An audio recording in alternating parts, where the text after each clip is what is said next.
Well, my guest today actually immigrated to the United States all the way from Germany back in 1997. And listen, he got here to the United States with only just two suitcases, a bunch of student debt, and all the emotional, stress you can imagine from moving all the way over here from another country.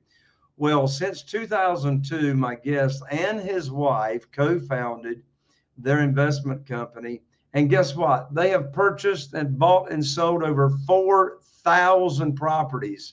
Stop and think about that. Moved here from Germany in 1997, started investing, and in that period of time, do over 4,000 deals. Well, the method in which he and his wife used, he coined, no pun intended, he coined this phrase, Land for Pennies, the Land for Pennies investment method.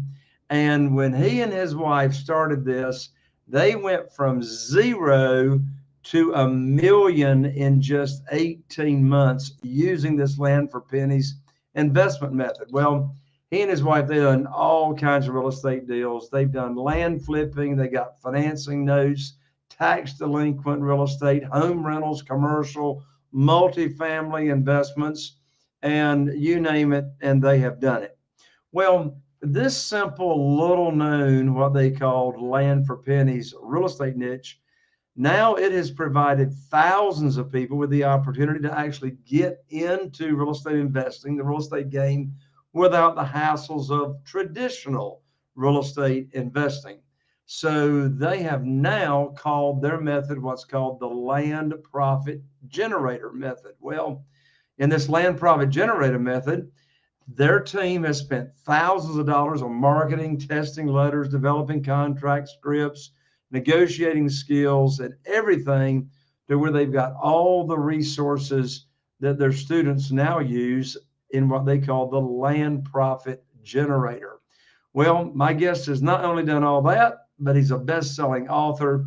His best-selling financial literacy book is called Forever Cash. And as I just mentioned, he and his wife, Michelle, are the creator of the Land Profit Generator. And with that, I'm so excited to have my friend, fellow mastermind member, Jack Bosch himself, the legend, the myth, the man, whatever order it is. Jack, welcome to the show, my friend. If you're a real estate investor and are wondering how to raise and leverage private money to make more profit on every deal, then you're in the right place. On Raising Private Money, we'll speak with new and seasoned investors to dissect their deals and extract the best tips and strategies to help you get the money, because the money comes first. Now here's your host, Jay Connor.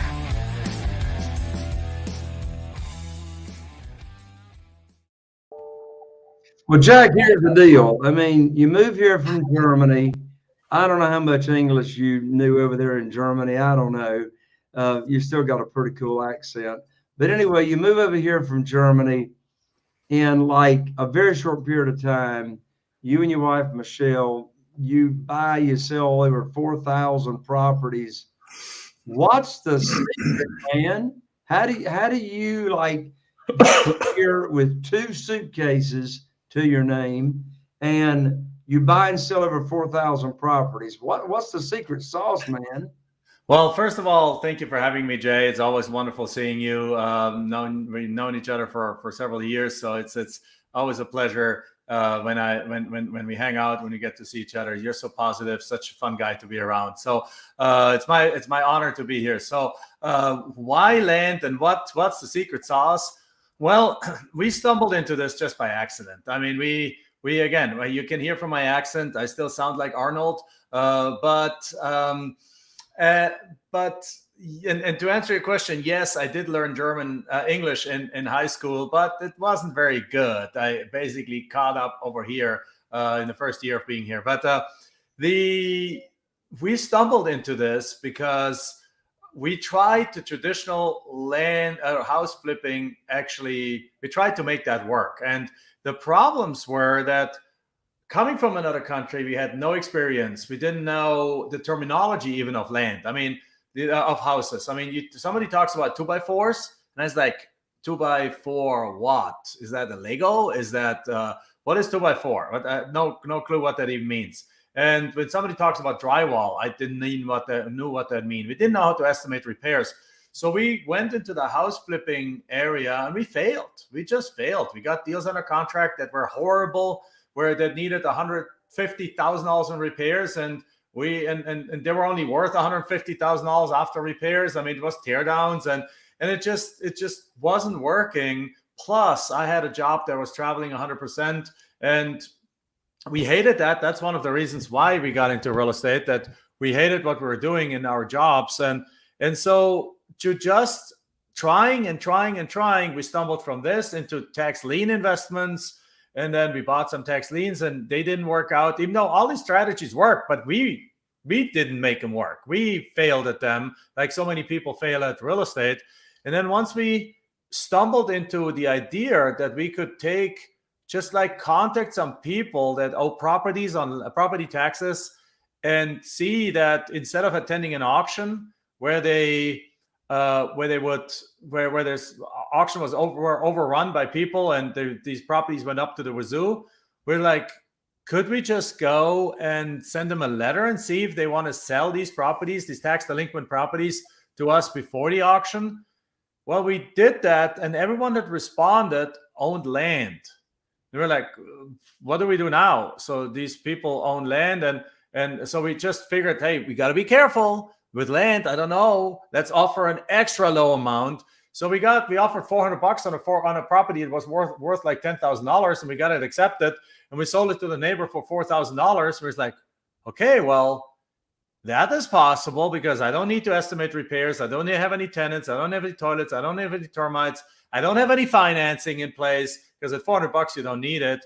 I don't have any of these hassles that come with real estate. Real estate is fantastic, but it comes with hassles, and none of them were involved here.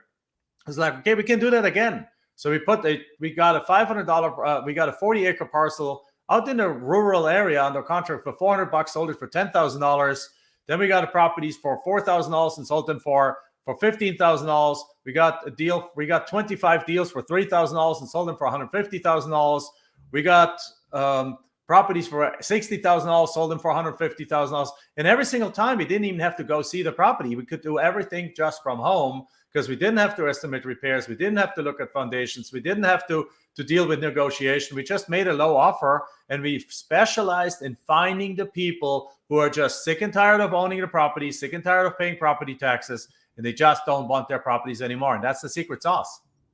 Would you say that your primary target market still today on locating these properties using the land flipping generator method, would you say that the majority of your sellers are behind on their taxes? Great question. No. That was only how we got into the market. Very quickly, we realized that the vast majority of people that we made offers to had already paid back their back tax. By the time we got the data from a county or from a data source, and by the time we sent them a letter, like 80-90% had paid their back taxes already. They owned these properties free and clear, yet they were still willing to sell these properties for almost nothing.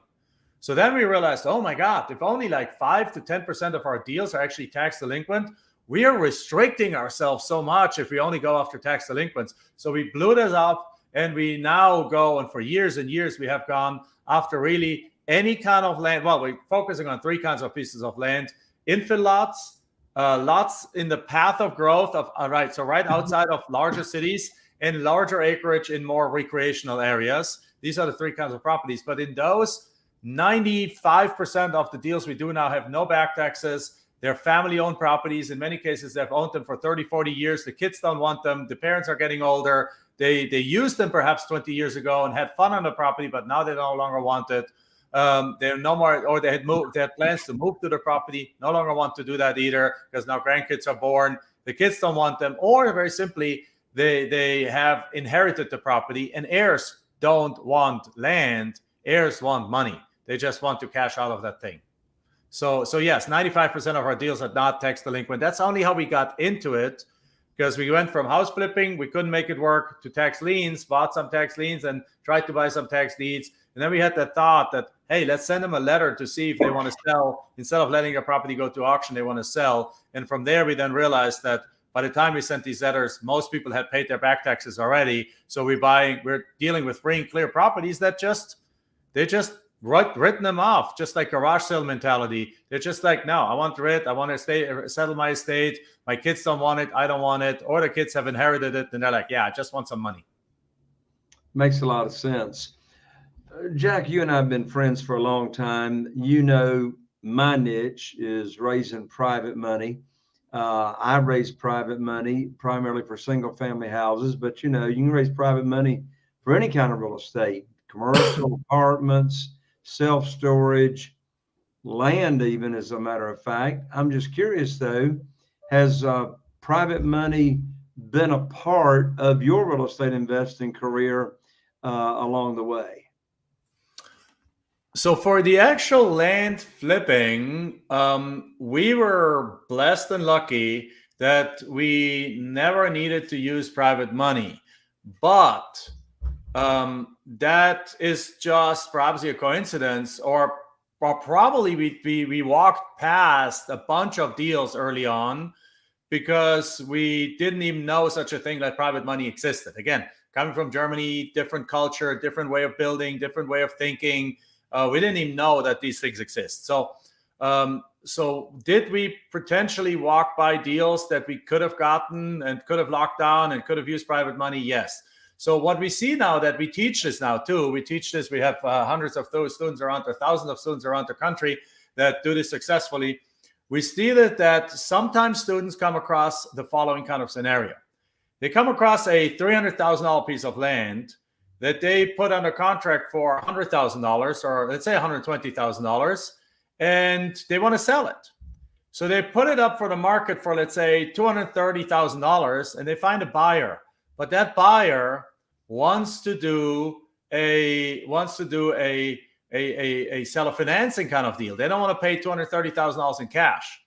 So that buyer says, well, I give you $50,000 down, but the rest I want to finance.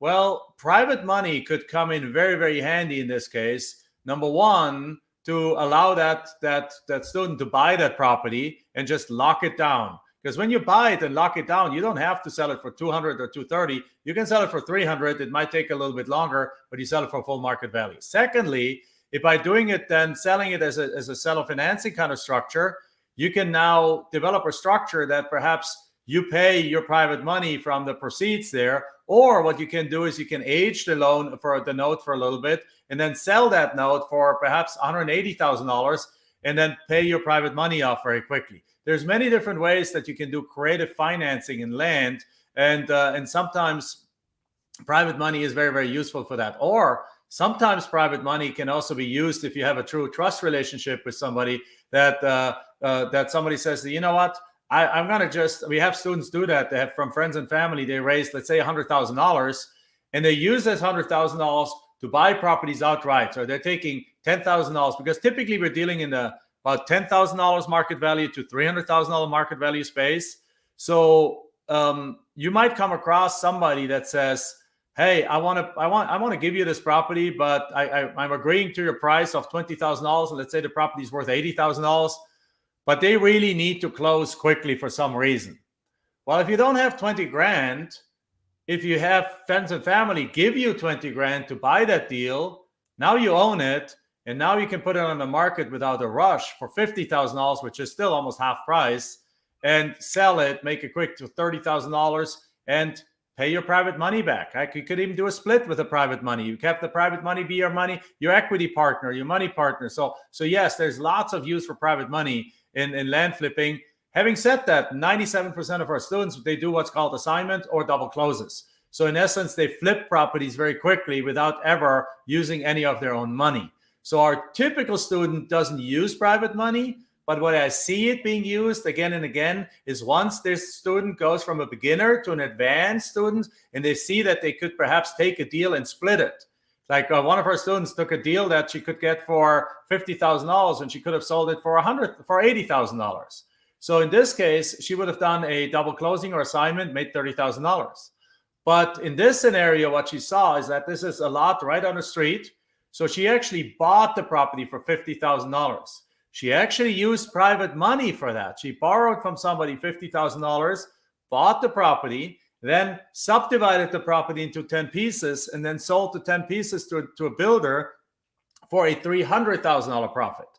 She might have not been able to do that. She was fairly early in her investment stage. She might have not been able to do that with her own money yet, because she might have not yet had $50,000 on the sideline. So private money can be tremendously useful to make more complex deals happen, or a little bit more involved deals happen. But the most students, they start out with not using any of their own money. Yeah. I teach people and I practice in the single family house business. The money comes first. I mean, Jack, I know you've heard it 1,000 times, and I have too, where you'll have some real estate investing trainers say, "Oh, get the deal under contract, get the deal under contract. The money will show up." And I go, if you need private money to show up, what's it going to do? Rain out of the clouds? I just don't like that stress. I'd much rather having the money raised, ready to go. Then you don't have to worry about missing out on any deals. So, I agree with you on that. Jay, because like what I found, if I go back in my own experience, if I would have found the greatest deal in the world, let's say $1 million house for $100,000, I would have not known where to get the money from, right? So the thing is, yes, the money will come when you get the right deal, but the money will only come if you already have the right relationships with the money, right? So I 100% agree. You've got to build the money relationships first. Like we have a multifamily deal. We also do multifamily deal. We have a multifamily deal under contract that right now that we're probably about $1 million short in raising money for right now. And it's not because we can't raise the money, but we're raising two deals at the same time. So we put all our effort on one deal right now, getting that deal closed, and then we're raising money on the other one, but it's closing within like 2 weeks of each other. So we're probably about $1 million short. I'm not losing sleep over that because I got money relationships. I'm like 2 phone calls and I have the money, right? Somebody just said, "Jack, we know you, Nike. We've done business forever for a long time. We know you're stand-up guy. Here's the $1 million. Here's what we need. Boom, we got the money. We can go to closing. Then we go back fund it and we release the money to the money again with obviously interest and so on. So yes, you can find the money. It's true that once if you have a great deal, the money will come, but the money will only come if you have access to the money. Jack, you're exactly right. It's like, I tell people the worst time in the world to be raising private money is when you need it. That's exactly right. It's like, your banker will give you an umbrella when the sun is shining. Right. So it's like, I want to have my money relationships in place. And speaking of money relationships, I'm so excited, Jack. I just finished writing my recent private money guide, and it's free for you that is listening. You can download it for free. The name of this private money guide will get you on the fast track to private money, doing business with individuals, how to locate them, what to say to them, how to get them chasing you, and you never have to ask them for money. You simply learn my private money program and teach it to them. You can download it for free at www.jayconner.com/money guide. Again, you can download it. The name of it is 7 Reasons Why Private Money Will Skyrocket Your Real Estate Investing Business and Help You Build Incredible Wealth. Download it for free right at the end of this show at www.jayconner.com/money guide to get you on the fast track to private money. Jack, as we mentioned before, you and your wife, Michelle, are the creators of what's called the Land Profit Generator Method. First, let's go and give everybody that website as to how people can learn in detail about the Land Profit Generator Method. That is www.landprofitgenerator.com. That's landprofitgenerator.com. But Jack, take a few minutes and just walk us through. Give us at least a 30,000 view. What are the steps? Step one, step two, step three. How does this, or what is it about the land profit generator method? What is it? How does it work? How do you go from here to there to make money? Okay, would love to. Thank you very much. I'll do that. So the first step is, again, we focus on three kinds of properties. We focus on infill lots. So think about a street, 35 houses, one empty lot. The houses are worth $500,000 a piece. The lot is worth about 25% of that, which is about, what is that, $125,000 or so. And so you can get a deal like that under contract, let's say for $60,000 or $70,000. Let's say 70, and you sell it to a builder for 95, you make $25,000. The builder is excited because at that price point, even today, they can still build, they can make money, and they can sell these properties. Or the builder can just buy it and hold on to it and wait for the market to pick back up and just do some land banking. Either way, builders are buying these properties right now in like that. Second kind of deal, particularly if you offer it below market, if it's 130, worth 125, you offer it for 95, they're protected. It's great. The second kind of property we focus is the properties, again, in the path of growth. Now, we sell those typically to what we call future retirees, people that are realizing that they have to downsize in cost. They can't afford to live in the city because they don't have the financials for it, because rent is high and they're going to live on Social Security and perhaps some savings. So what a lot of them do is buy land 30, 40 miles or 20 to 40 miles outside of a city, put like buy an acre or two with all utilities, pay that off in monthly payments. So they love doing the seller financing, which we love offering because it provides cash flow from land, which is something that most people don't know exists. And then once they're retired, they put a mobile home. They put a mobile home on there, and they have a dignified retirement. So the third kind of property is the larger recreational property, and that one is super attractive, particularly since COVID. For the RV crowd, people want more space. They want to have their own mini ranch. They want to be out there. So by focusing on these properties, what we strategically are doing is we're focusing on properties of which there's a lot of, and also of which there's a lot of buyers that are willing to buy these properties. So we're not just buying any kind of junk out there and then hoping it sells. We're buying strategically these kind of properties that have a built-in huge buyer database. Number two. So the second thing we do is, and how do you find those? Well, you look at growing areas in the United States. You look at attractive rural areas, the growing larger cities, and that's where you go. The second thing now is because this is virtual real estate wholesaling, because it's land, you don't ever have to see it. So you can be anywhere in the world and do this. I think we have students in Germany that do 300 deals a year in the United States, and they couldn't even come to the United States during COVID. And now they come a few times a year and travel around a bit and meet, and have now established a team over here and so on. But we also have students that do this absolutely 100% alone from Chile, South America, from Mexico, from Canada, from, again, Germany, from Switzerland, 100% alone in the United States, and also people traveling in their RV. So the second thing is, so you can do this from anywhere in the world. So the third thing is, this is a direct mail-based strategy. Direct mail still works for land flipping. It's much harder to execute on the house flipping side. We only send on one letter one time, and in a good market, we get a 3 to 5% response rate. That's about 10x what the house flippers are getting. And if you send secondary or tertiary letters on there, obviously you can push it up to almost 10% in response rates. That is crazy, but that's our reality.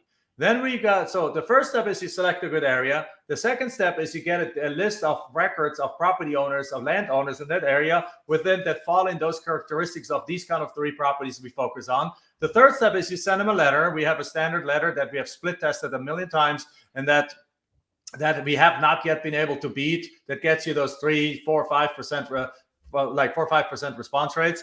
Then the letter simply states, ask them to contact us. So when they contact us back, we usually outsource that to a call center, so we don't have to mess with calls from the seller. I love to enjoy my life with my family. Like we spent a week, a month in Hawaii. We have a place there. We go spend weeks travel around the world. And while that happens, phone calls are coming in, the call center are taking them. And then what you do is you do a little bit value analysis. It's very simple, because all you need to do, find out the ballpark value. You use sold comparables, or you can sometimes adjust by size. You use assessed values. There's 5 different simple ways that you find the value of the property. And once you're used to it, it shouldn't take you more than 2 to 5 minutes to get to a pretty accurate valuation of that property. And then you make an offer. Again, our offer is very important. We sent those offers out by mail again. So we don't sit down at a kitchen table and use all kind of psychological tricks to actually make to wrestle the people down in the price. We simply establish an offer, and typically our offers are between 10 and 45 cents on the dollar. So so we get an $80,000 property for $20,000. We get a $50,000 property for $8,000. We get a $20,000 property for I don't know, $1,000. Or Juan Serrano, one of our students, just recently got a property for $5, and then he sold it for $17,200.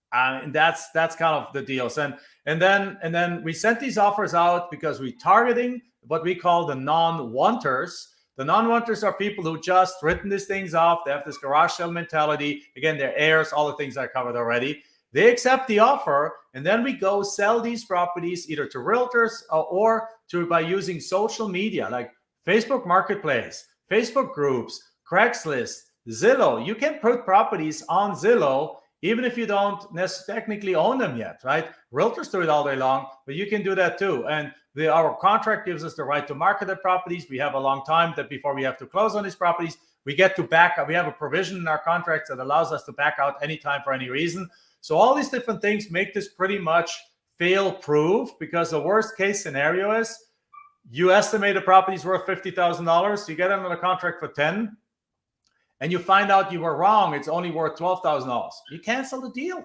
You just cancel, right? But that happens extremely rarely. And then we find the buyer, and then we send it to the title company. We close, we do an assignment, a double closing, or we use private money to buy it and then sell it, or we use transactional funding to buy it and then sell it. Either way, there's many different ways to close them. Most of our students use no money. They use assignments or double closes where their buyer's money pays for everything. And then you make money. And our average profits are about, on the low side, you might sometimes do deals that only make you $3,000. On the high side, one of our students just yesterday reported they made $450,000 on an assignment. The reality on an average bread and butter deal, it's more like the $15,000 deals. But again, with some being $5,000 and some being $50,000. And that's it. That's how our process works. Again, there's no inspection of the property. There's no talking to banks. There's no sitting down at kitchen tables. You rarely talk to sellers. You sometimes obviously talk to buyers because they want to buy from you. But it's all 100% virtual from the comfort of your home. We have done this since 2002, so for 20 years. The last time we actually saw a property we have flipped was 2006. We have not seen a property for 16 years. Well, Jack, that's a fantastic system, a great way to get into real estate.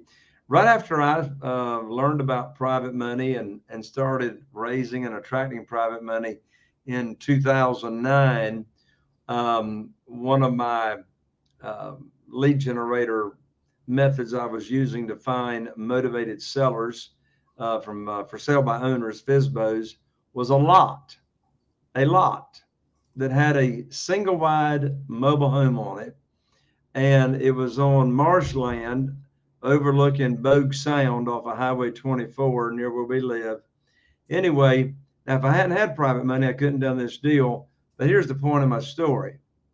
I bought it.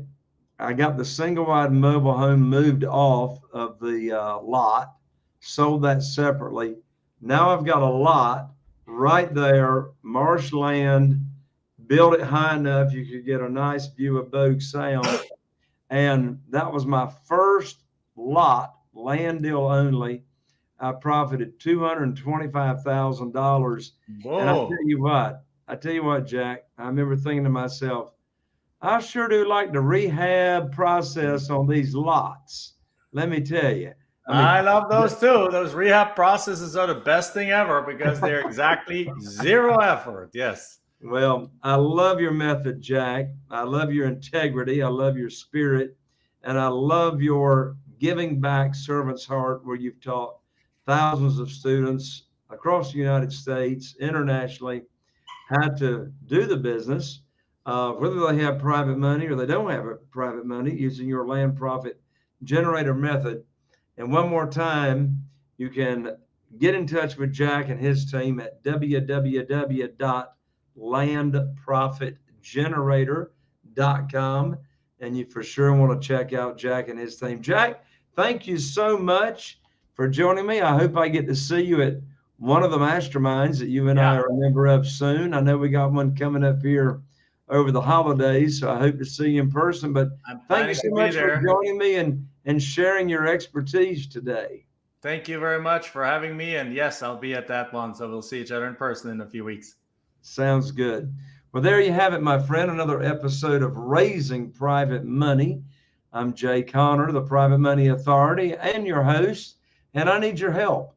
I need you to think of just one person in your circle of influence that would enjoy and benefit from this episode, and share this episode with them.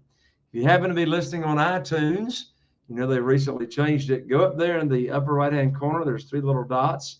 Click on those 3 dots and follow. Just click follow.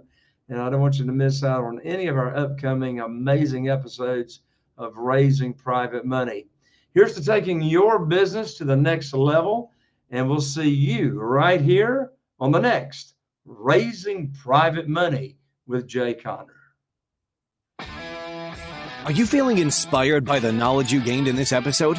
Then head over to jconner.com/moneyguide. That's jconner.com/moneyguide and download your free guide that shares 7 reasons why private money will skyrocket your real estate investing business right now.